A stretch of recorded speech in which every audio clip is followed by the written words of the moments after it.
राष्ट्रीय शैक्षणिक संशोधन आणि प्रशिक्षण परिषद द्वारा सादर कार्यक्रम बसचा नंबर. मॅडम, जरा बघून चला. भाऊ, अहो ही बस कुठे जाणार आहे? मला ना किशनगडला जायचंय. या बसचा नंबर काय आहे? येणाऱ्या बसच्या मागे धावणारी ती बाई कितीतरी वेळ सुमन बघत होती. तिला स्वतःवर ताबा ठेवता आला नाही आणि तिने जवळ जाऊन त्या महिलेला विचारले, काय प्रकरण आहे? तुम्हाला कुठे जायचे आहे? तुम्ही कोणती बस शोधत आहात? मला ना किशनगडला जायचंय. मी 424 नंबर शोधते. 424? ती बस तर आत्ताच निघून गेली. आत्ताच?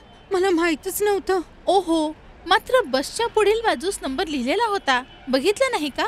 काहीतरी लिहिलेलं पाहिलं, पण मला वाचता नाही आलं. मला ना लिहायला आणि वाचायला येतच नाही. हे ऐकून सुमनला आश्चर्य वाटले. कोणाला अंकही वाचता येत नाहीत का? तेवढ्यात सुमनची बस आली आणि तिच्या मैत्रिणीने तिला हाक मारली.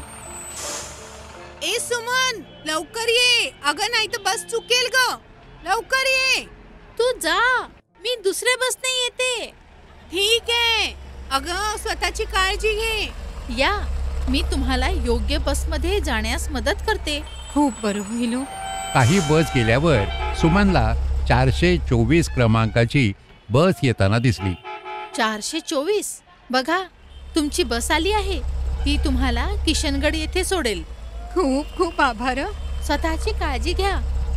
बसमध्ये चढताच त्या बाईने खिडकीतून सुमनकडे बघितले आणि तिचे आभार मानल्यासारखे हसली. मग तिने निरोप घेतला आणि बसमधून निघून गेली. तिच्या बसची वाट पाहत असताना सुमनला कोणाला तरी मदत केल्याचं समाधान तर होतच, पण अनेक प्रश्नही होते.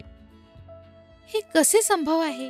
समोर लिहिलेला बस क्रमांकही कोणाला वाचता येत नाही. हे तर प्रत्येकाला जाणून घेतले पाहिजे. मी याचा विचार केला आहे. आजपासून मला माझ्या आजूबाजूला कोणी लिहिता वाचता येत नसेल तर मी त्याला लिहायला वाचायला शिकवेन. मूलभूत साक्षरता हा आपल्या सर्वांचा हक्क आहे आणि हा अधिकार प्रत्येकाला मिळायला हवा.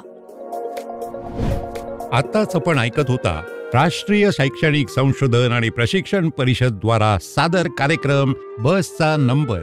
अनुवाद आणि रेकॉर्डिंग समर्थन क्लॅपर एंटरटेनमेंट सोबत. Program coordinator professor Usha Sharma.